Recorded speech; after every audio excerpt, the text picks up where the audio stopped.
역사가들에게 또한 고고학자들에게 흥미진진한 장소가 있다면 어디이겠습니까? 우리가 잘 알고 있는 7대 불가사의 중에 하나인 이집트의 피라미드 같은 장소가 아니겠습니까? 또는 우리가 잘 알고 있는 중국의 처음 황제, 바로 모든 나라를 통합해서 한 제국을 만들었던 바로 진시황의 무덤 같은 곳을 찾아갈 때 역사가들이나 고고학자들은 즐거워할 것입니다. 예전에 저희 어머니께서 어릴 적에 위인전을 사주신 것이 기억이 납니다. 위인전이 한 100여 권 됐는데 그 100명이 다 위인들이었습니다. 그 위인들이 누군가 보면 승자들입니다. 싸움에서 이긴 사람이고요, 부자이고요, 힘 있는 사람이고 권력 있는 사람이었습니다. 단 한 사람도 그곳에 패자나 약자는 없었다라는 것을 기억합니다. 여러분, 역사가들이나 이 세상의 학자들은 누구를 기억합니까? 바로 힘 있는 사람, 강한 사람, 권력 있는 사람, 부한 사람을 기억합니다. 저는 단 한 번도 이 역사가들이, 고고학자들이 가난한 사람, 약한 사람, 어떤 평범하게 산 사람의 이름을 기억하는 것을 저는 들어본 적이 없습니다. 저는 여러분에게 진시황의 능에 대해서 잠깐 소개하고 싶습니다. 여기에 중국에 가보신 분도 계시겠죠. 저는 가보진 못했습니다. 그런데 제가 이 서치를 하면서 참 대단한 능이다라는 생각을 했습니다. 여러분, 진시황의 능하면 세계에서 가장 큰 한 인물로서, 한 사람으로서의 무덤으로는 가장 큰 무덤입니다. 여러분, 진시황은요 13세에 황제에 올랐고 50세에 이른 나이에 사망하게 되었습니다.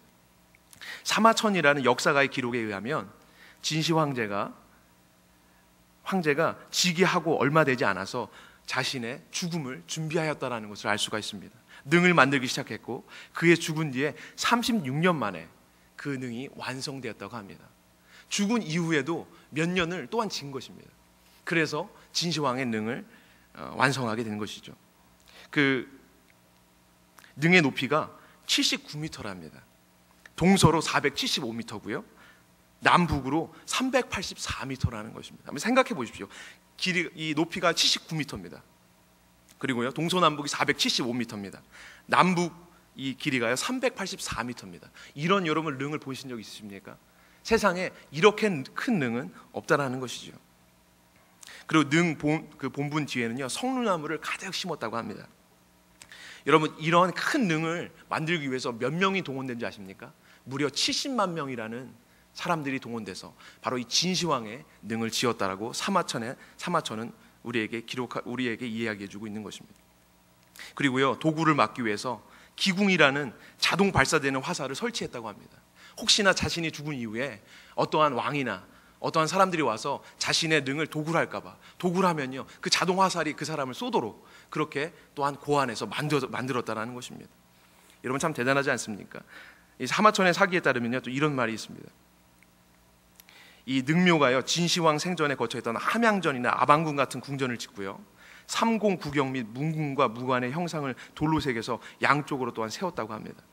또 능 안에는 진시황이 좋아했던 진귀한 재료로 만든 그런 기이한 보물들을 가득 채워놓은 곳이 바로 진시황의 능이었다는 것이죠. 또한 지하 궁전에는요 황하와 장강 그리고 진시 황제가 동쪽으로 순행할 수 있는 동해 물길을 만들어 놓았다고 합니다. 그리고요 그 물길에 아주 귀한 수은을 부어서 왕복 순환으로 흐르도록 기계 장치를 설치해 놓았다고 합니다. 또한 어떠했냐면요 천장에는 천문 별자리의 모형을 그려 놓았다고 합니다. 바닥에는요 지하 궁전의 모형을 그려 놓았다고 합니다. 여러분, 높이만 79m가 아니고요 아래로 지하로 3층으로 팠다라는 것입니다. 그 무려 깊이가요 50m나 된다는 것입니다. 여러분 생각해 보십시오. 이 진시황이 살았던 기원전 아닙니까? 이때요 지하 3층으로 팠다라는 것입니다. 자기의 이 무덤을요 50m나 되는 그러한 층을 파서요. 근데 사람들이 어떻게 그런 방수 처리를 했을까 보았더니 동과 철을 재련해서 물이 새지 않도록 방수 처리도 완벽하게 했다라는 것입니다. 여러분, 이 진시황 하면 기억나는 거 있지 않으십니까? 무엇입니까? 병마용, 흙으로 만든 여러분 구운 병사들 기억나지 않으십니까? 진시황 이렇게 사진 같은 거 보면은 그 진시황 사진에 수많은 병사들이 서 있지 않습니까? 거기에 700여 명의 사람들이 서 있고요. 그리고 현재까지 이 발굴된 거는 전차가 100개 정도가 그곳 안에, 그 무덤 안에 있었다는 걸 볼 수 있고, 40여 필의 말들이 있었고요, 10만여 개의 병기가 발굴되었다라고 지금까지 고고학자들은 이야기하고 있다는 것이죠. 여러분, 이 거대한 제국을 건설한 이 진시황, 여러분, 역사가 드리는 세상은요, 이러한 거대한 제국을 건설했던 왕을 기억합니다. 그런데 이런 세상은 강자, 부한자, 어떤 힘 있는 사람을 기억하고 기록하는데, 오늘 우리가 읽은 성경은요, 전혀 다른 가치관, 전혀 다른 비로 바로 사실을 기술하고 있는 것입니다. 한번 보도록 하겠습니다. 19절, 20절을 한번 읽기 원합니다. 같이 읽겠습니다. 시작. 한 부자가 있어 자색옷과 고운 베옷을 입고 날마다 호화로이 연락하는데 나사로라 이름한 거지가 헌대를 앓으며 그 부자의 대문에 누워있다.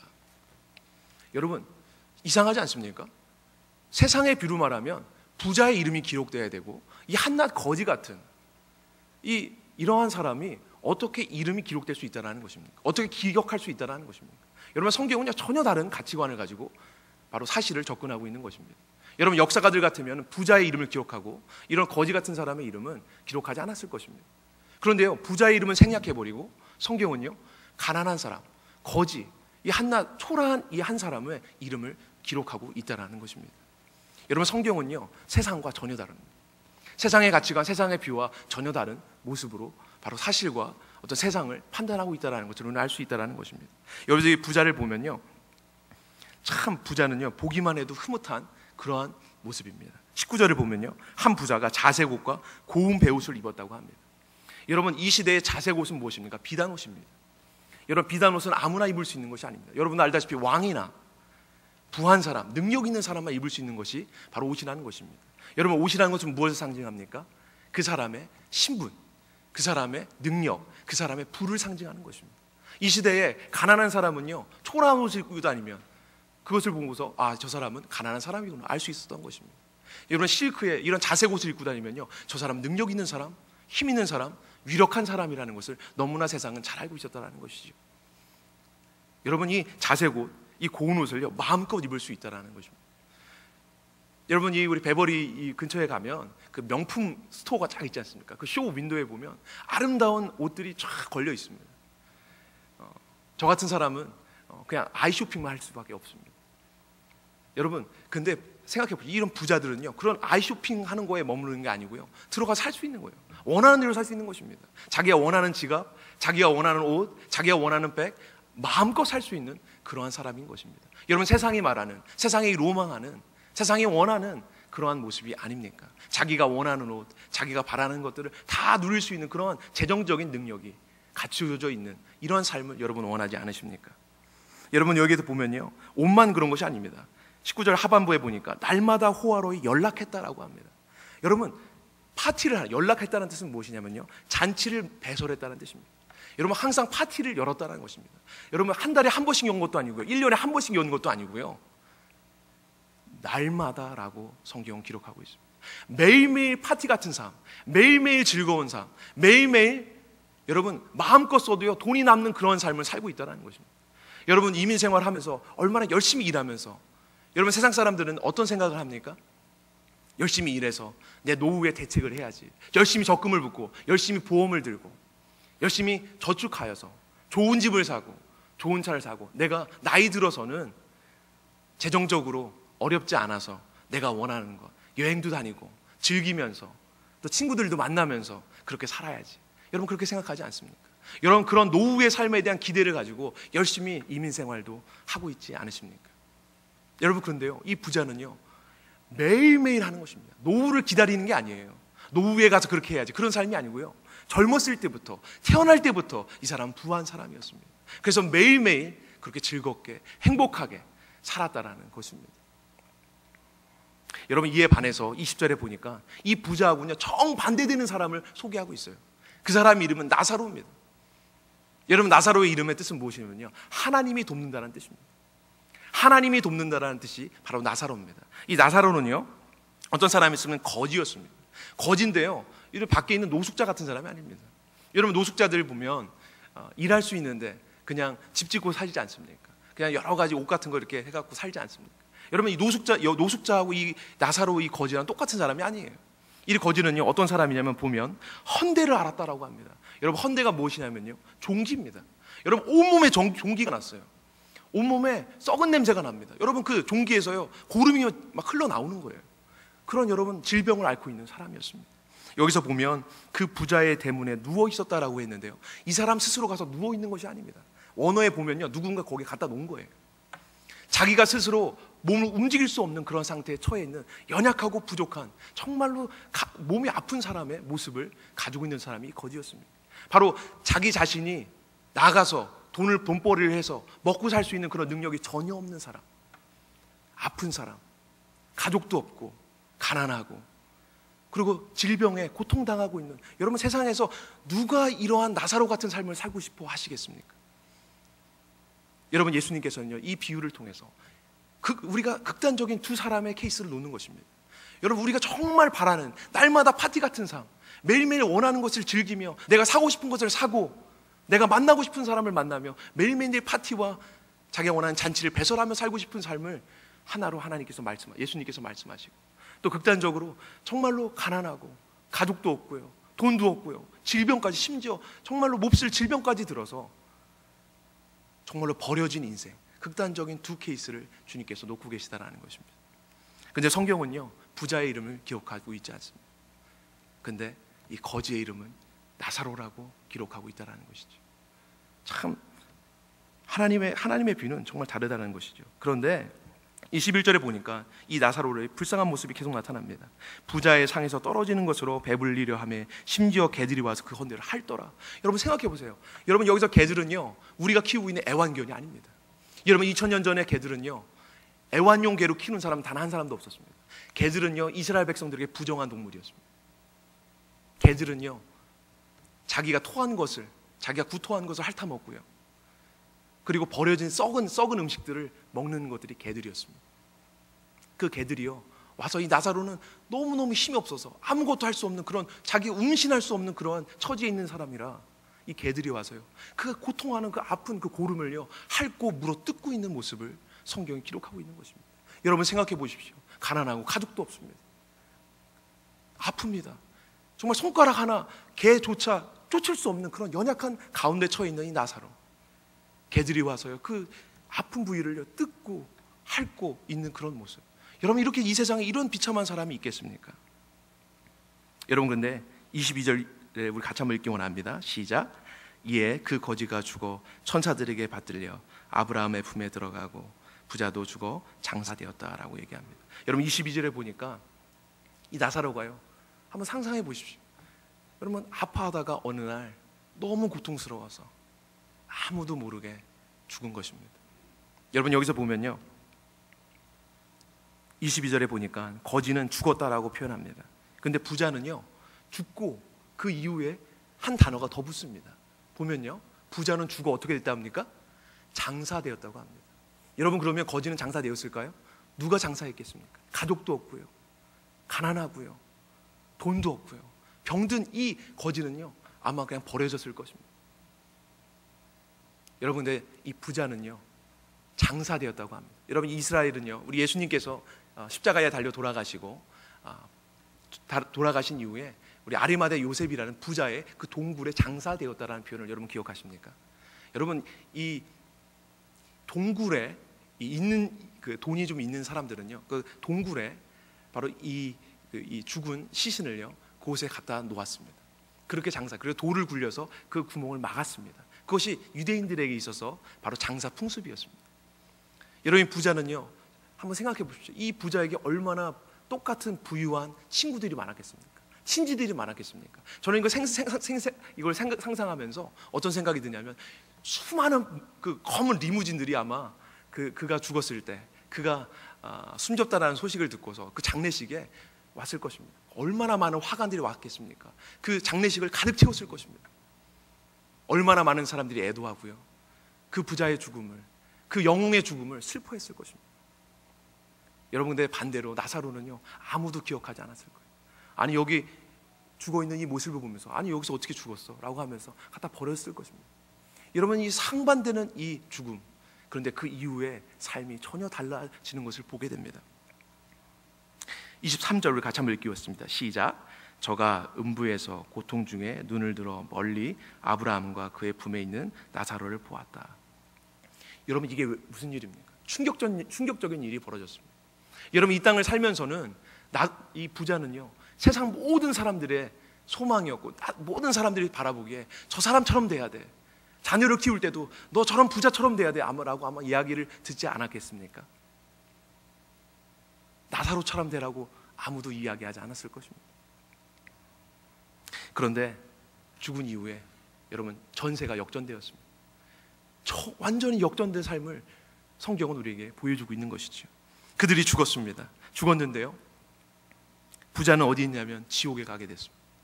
음부에 가게 됐다고 성경은 기록하고 있습니다. 근데 이 나사로는 어디 갔습니까? 아브라함의 품에 갔다라고 이야기하고 있는 것이죠. 여러분, 아브라함은 누구입니까? 믿음의 조상입니다. 여러분, 2000년 전에 유대인들에게 있어서 메시아를 기다리면서 이들에게서 가장 중요한 이슈는 무엇이었냐면 누가 아브라함의 자손인가라는 것입니다. 여러분, 아브라함의 자손은 하나님의 기업을 받습니다. 여러분, 우리 믿는 자들, 예수 그리스도를 주로 시인하는 자들은 영적으로 아브라함의 자손 아닙니까? 여러분, 영적인 아브라함의 자손만이 하나님의 자녀며 또한 하나님 나라에 들어갈 수 있는 자들입니다. 여러분, 이 아브라함 품에 있었다라는 것은요, 이는 참 아브라함의 자손이었다라는 것이고 하나님의 나라에 들어갈 수 있는 축복을 경험했다라는 것을 이야기하는 것입니다. 여러분, 이 나사로는요, 아브라함 품 안에 있는 거예요.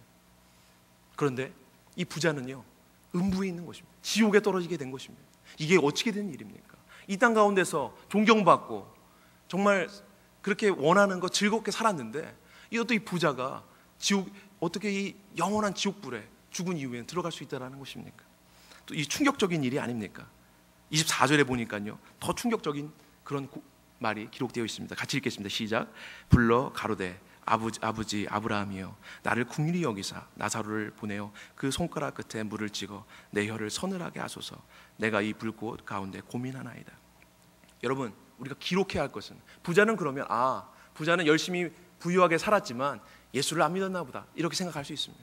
근데 여러분, 기억하십시오. 아브라함을 무엇이라고 부릅니까? 뭐라고 부르죠? 아버지라고 부르고 있습니다. 여러분, 이 사람은 부자였어요. 부자일 뿐만 아니라 이 사람은 예수를 믿는 사람이었습니다. 그의 대저택에는요, 십자가 걸려 있을지 몰라요. 그의 집에는요, 많은 성경책이 쌓여 있을지 모릅니다. 그는요, 매일매일 주님을 만난다고 출석하고 많은 헌금을 했는지 모릅니다. 그런데 그는 지옥에 가 있습니다. 아브라함을 아버지라 부르는데 그가 지옥에 가 있는 것입니다. 어찌 된 일입니까? 어떻게 이런 일이 발생할 수 있는 것입니까? 왜 그럴까요? 여러분, 25절에 그 답이 나와 있습니다. 우리 같이 읽기 원합니다. 시작. 아브라함이 가로되 너는 살았을 때 내 좋은 것을 받았고 나사로는 고난을 받았으니 이것을 기억하라. 이제 저는 여기서 위로를 받고 너는 고민을 받느니라. 여러분, 이 땅 가운데 삶이요, 영혼의 삶을 결정하는 것입니다. 여러분, 이 땅을 우리가 어떻게 살았느냐, 어떻게 보면 여러분 긴 인생입니다. 80입니다. 어떻게 보면 90입니다. 여러분 100세까지 살 수 있을지 몰라요. 그렇지만 여러분, 영원한 삶, 하나님께서 우리에게 허락하신 죽음 이후의 영원한 삶을 우리가 비교할 때 우리의 삶은 여러분 짧디 짧은 점과 같은 인생이라는 것입니다. 여러분, 하나님께서 왜 우리에게 이 나사로와 이 부자의 비유를 우리에게 허락하셨겠습니까? 여러분, 이 땅의 많은 사람들은요, 노후의 대책을 하려고 살아가요. 죽기 10년, 20년을 즐겁게 살기 위해서 60년을 열심히 살아가는 것이 아닙니까? 내가 열심히 돈을 벌어서 내가 돈에선 자유로운 자가 돼야지.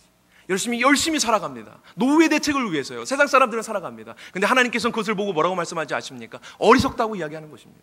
우리는 노후 대책을 위해 사는 자가 아니라 내세의 대책을 위해 사는 자라고 성경은 우리에게 이야기하는 것입니다. 여러분이 영원한 삶을 준비하기 위해서 이 땅을 하나님께서 이 삶을 우리에게 허락하셨다고 성경은 우리에게 이야기하고 있는 것입니다. 여러분, 왜 부자가 지옥에 가게 됐는가? 여러분, 그 답은요, 그의 삶에 나타나 있는 것입니다. 여러분, 마태복음 25장 31절에서 43절에 보면 마지막 심판, 바로 하나님 앞에서 모든 사람들이 받는 그 심판의 바로 그 장면이 기록되어 있습니다. 마태복음 25장 31절에 43절에 보면요, 제가 읽어드리겠습니다.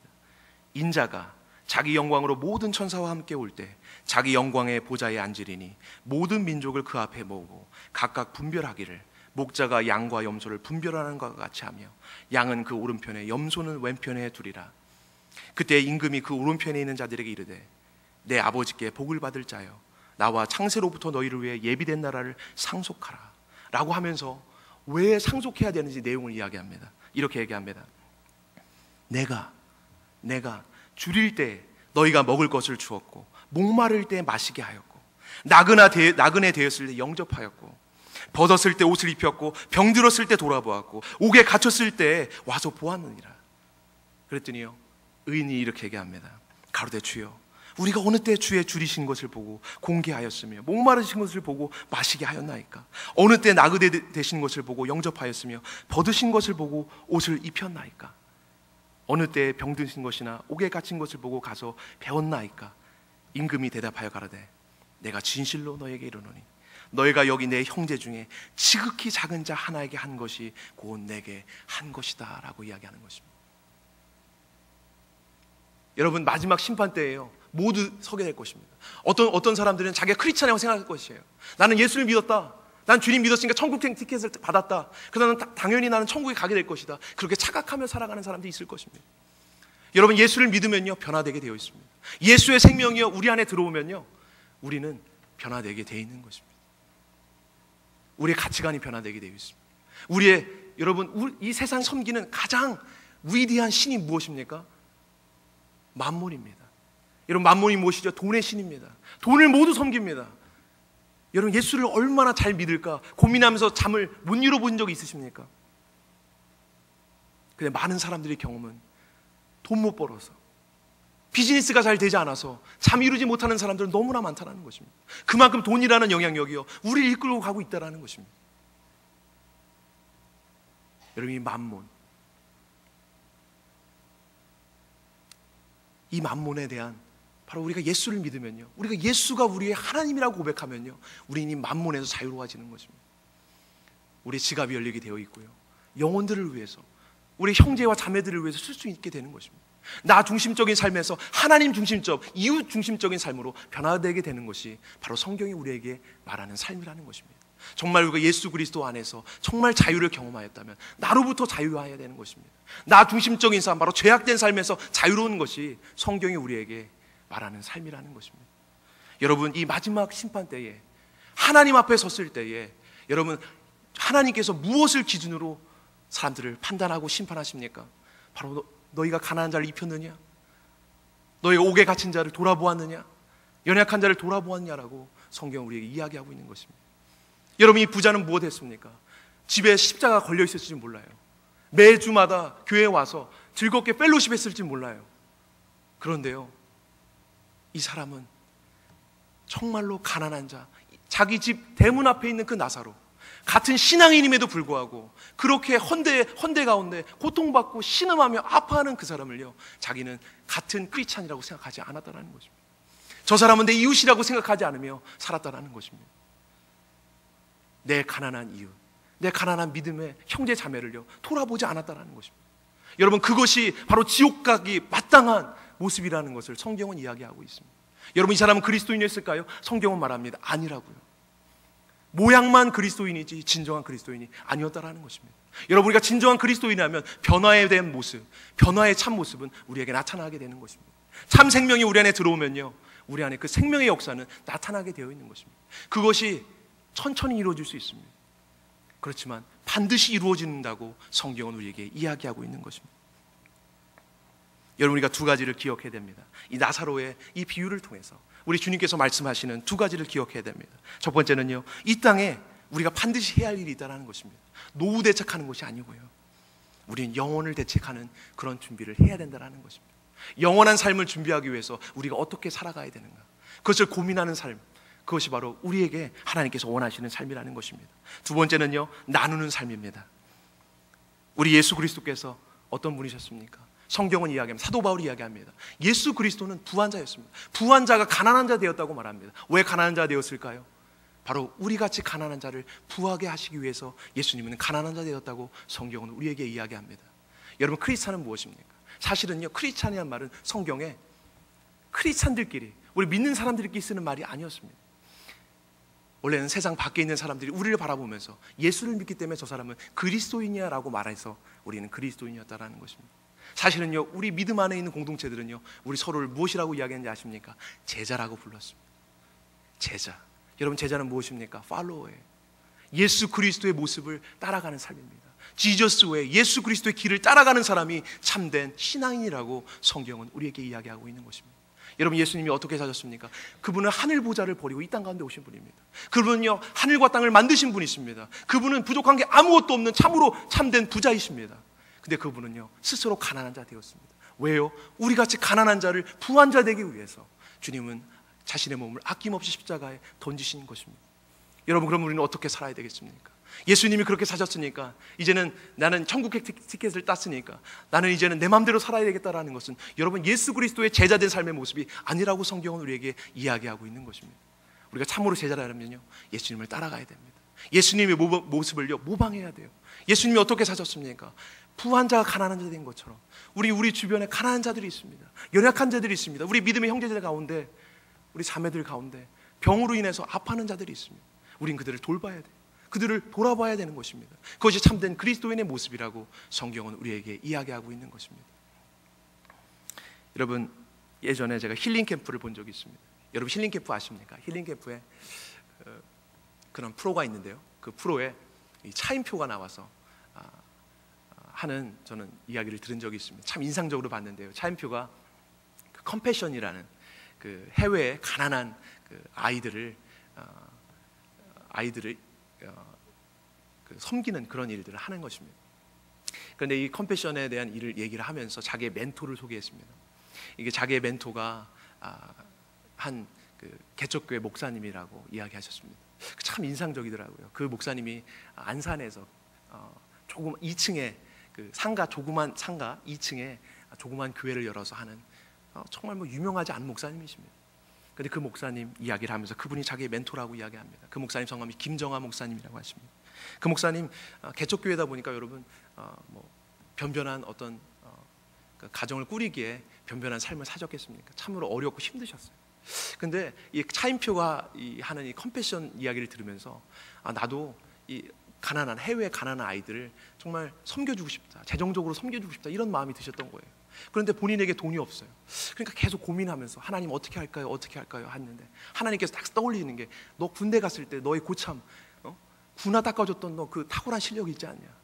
그래서 이 목사님께서요, 바로 자기 그 교회 앞 상가에서요, 조그만한 그 구두 약하고 구두 수선하는 것을 갖다 놓고요, 거기서 섬기기 시작했습니다. 그래서 거기서 버는 돈으로요, 그 돈 모두를 가지고 여러분 해외에 있는 그 가난한 아이들한테 보내주기 시작한 것입니다. 그런데 그분이 그렇게 시작하고 2년 후에 루게릭병에 걸리셨습니다. 그래서 그분이요, 루게릭병이라는 것은 이 몸이요 굳어가는 병입니다. 그래서 한 2년 3년 살다가 사람이 심장마비로 죽게 됩니다. 그건 무서운 병이에요. 근데 그 무서운 병에 걸려서 그럼에도 불구하고 최대한 이 구두를 닦으려고 노력하시다가 이제 몸이 너무 굳으시니까 할 수가 없으니까 사모님이 닦으시더라고요. 근데 그 이야기가 이 대중매체를 통해서 그 아름다운 소식들이 증거되게 되었습니다. 그래서 사람들이 내가 페이하겠다고, 내가 돈을 내겠다고 하면서 그 아이들을 섬기는 모습을 보는데, 그분이 이제는 몸이 많이 굳어갖고 입이 어눌하셔서 말을 잘 못하십니다. 그런데 이런 한마디를 하는 게 제 마음속에 너무나 참 감동으로 다가왔고, 이것이 정말 그리스도인의 모습이 아닌가라는 생각이 들었습니다. 그분이 무슨 말을 하냐면요, 내가 죽어서 많은 사람을 살릴 수 있다면 내가 10번이라도 죽겠습니다 라는 이야기를 하는 것이 이 마음에 너무너무 와닿는 것입니다. 여러분, 내가 10번이라도 죽겠습니다. 내가 저 형제, 저 가난한 사람들, 내 밖에서 기근에 고통에 신음하는 친구들, 그 아이들이 정말로 다시 살 수 있다면 내가 10번이라도 죽겠습니다 라는 그런 고백을 하면서, 여러분, 그것이 정말 그리스도인의 모습이 아닙니까? 정말 예수 그리스도를 만난 사람의 모습이 아닙니까? 종교 생활이 아니고요, 정말 생명을 만나고 정말 2000년 전에 우리를 위해서 몸이 찢기신 예수 그리스도를 만난 그분의 삶에, 그분을 정말 만난 사람의 모습이 아닌가라는 생각을 하게 됩니다. 여러분, 그리스도인이 되기를 원합니다. 여러분, 참 제자가 되기를 원하십니까? 참 제자, 바로 주님을 따르는, 정말 우리보다 가난하고 부족한 자들, 정말 우리 믿음의 형제자매들, 아파하는 사람들을 돌보는 그런 여러분들 되기를 바랍니다. 그리고 노후 대책이 아니라요, 영원을 대책하시는 그런 지혜로운 건축자들이 되기를 주님의 이름으로 축복합니다. 제가 기도하고 마치겠습니다. 하나님 아버지, 우리가 이 땅을 살아가면서 아버지 하나님, 길게는 70이요 80을 살아갑니다. 하나님, 그러나 주님께서 우리에게 이 주어진 삶은 우리가 여기서 잘 먹고 편하고 즐기라고 주신 삶이 아니라 그리스도를 닮아가고 예수 그리스도의 제자로 훈련하라고 주신 삶임을 믿습니다. 하나님 아버지, 우리의 이기적인 삶에서 하나님을 닮아갈 수 있는 삶으로 변화되게 하여 주시고, 정말 우리가 그냥 주변인이 아니라 정말 그리스도의 제자로서 정말로 부한 자가 가난한 자 되신 것처럼 우리도 주님을 닮아서 우리 주위에 연약하고 부족한 자들이 있다면 그들을 품고 그들을 사랑하고, 그리스도께서 우리를 사랑하신 것처럼 그들에게 사랑을 증거할 수 있는 참된 그리스도인 되어서 우리의 사랑이 우리에게만 머무는 것이 아니라 세상으로 흘러가서 그리스도의 아름다운 소식이 세계 방방곳곳에 정말로 증거되는 우리를 아름다운 도구로 사용하여 주시옵소서. 주께서 우리와 함께 하심에 감사하며 예수님 이름으로 기도합니다. 아멘.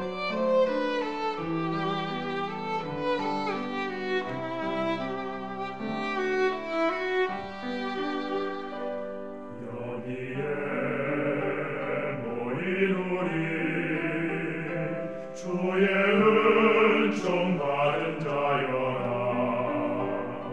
주께서 이 자리에 함께 계심을 아노라. 언제나